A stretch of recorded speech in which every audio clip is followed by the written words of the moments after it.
शिक्षा ही दे सकती है तरक्की और शिक्षा ही रोज़गार।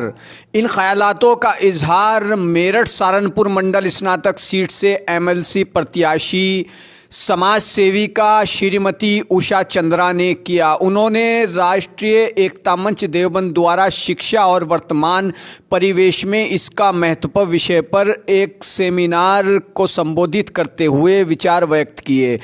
देवबंद से शहजाद उस्मानी कैमरामैन के साथ शिबली रामपुरी की रिपोर्ट।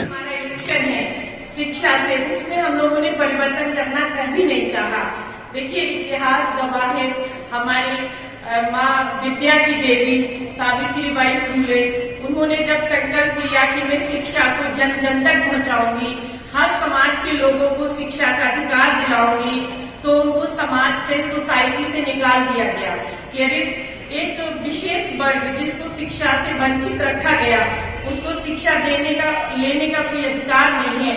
तो जैसा कि मैंने किताबों में पढ़ा है, हमारी बीबी फातिमा शेख, उन्होंने उनको अपने घर में पनाह दी, जगह दी और उन्होंने उनका सहयोग किया कि आप शिक्षा को बढ़ाइए, मैं आपके साथ खड़ी हूँ। तो आप देखिए मेरे भाई, जितने भी मेरे भाई यहाँ पर बैठे हुए हैं, सभी लोगों से मेरा निवेदन है कि आप लोग भी उसी तरह प्रयास करें और शिक्षा में परिवर्तन लाएं। शिक्षा में परिवर्तन लाने से ही समाज का, सोसाइटी का और पूरे देश का भविष्य सुरक्षित रह सकता है। और देखिए, शिक्षा अब जैसे कि बोर्ड है, अगर हम बोर्ड को लें तो यूपीएससी बोर्ड होता है, सीबीएसई, आईसीएसई, यूपी बोर्ड, ढेर सारे बोर्ड बने हुए हैं, जबकि शिक्षा का एक बोर्ड होना चाहिए, जिससे कि किताब कॉपी अगर एक होगी तो कंपटीशन में एक जैसे बच्चे ही पहुंचेंगे। जब बच्चे एक जैसा पढ़ाई पढ़ के जाएंगे तो उनको इंटरव्यू में और प्लस रिटिन में सभी में उनको भी आराम रहेगा। लेकिन शिक्षा की तरफ कभी भी किसी का कोई ध्यान कभी नहीं जाता। मैंने जब अपने बच्चों का डीपीएस नोएडा में एडमिशन कराया तो जो गवर्नमेंट का 25% का कोटा था जो गरीब बच्चों के लिए होता है, उसमें कभी भी स्कूल वालों ने उसको फुलफिल नहीं किया। लेकिन मैंने अपने प्रयास से काफी, जिसको हम कहें लेकिन हम लोगों को किस स्तर की शिक्षा दे पा रहे हैं या हमारा बच्चा किस स्तर की शिक्षा पा रहा है, ध्यान हमें सिर्फ इस पर देना है। हमारा 2.5-3 साल का बच्चा होता है, हम लोग उसको स्कूल में भेज देते हैं, टीचर से उम्मीद करते हैं कि ये टीचर हमारे बच्चे को आईएएस, इंजीनियर, डॉक्टर और नेता तो बिल्कुल भी नहीं चाहते हैं, क्योंकि नेता हम लोग गलत समझते हैं, जबकि ऐसा नहीं है।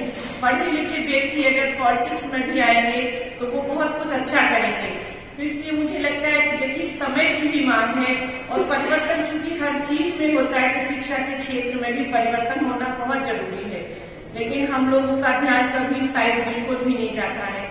अगर आप सोचिए, अगर परिवर्तन शिक्षा में नहीं आएगा तो हम लोग कैसे ये सोच सकते हैं कि हमारा देश, हमारा समाज, सोसाइटी या हमारा परिवार तरक्की कैसे करेगा? कभी नहीं कर सकता है। और शिक्षा सभी व्यक्ति के लिए समान होना चाहिए।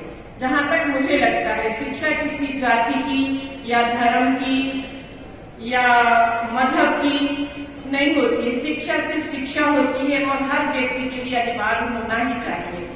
और जहां तक मुझे लगता है कि शिक्षा में समानता एक सबसे बड़ी और जरूरी चीज है। देखिए, हर बच्चा अधिकार रखता है कि वो गांव में रहे या दिल्ली में रहे, लेकिन उसका शिक्षा में समानता होना चाहिए, जिससे कि एक देवबंद का बच्चा या इससे भी पीछे कोई गांव हो, वो भी यहाँ से पढ़ के यूपीएससी में आईएएस बने, इंजीनियर बने, डॉक्टर बने, क्योंकि उसको भी अधिकार है। लेकिन हम लोगों में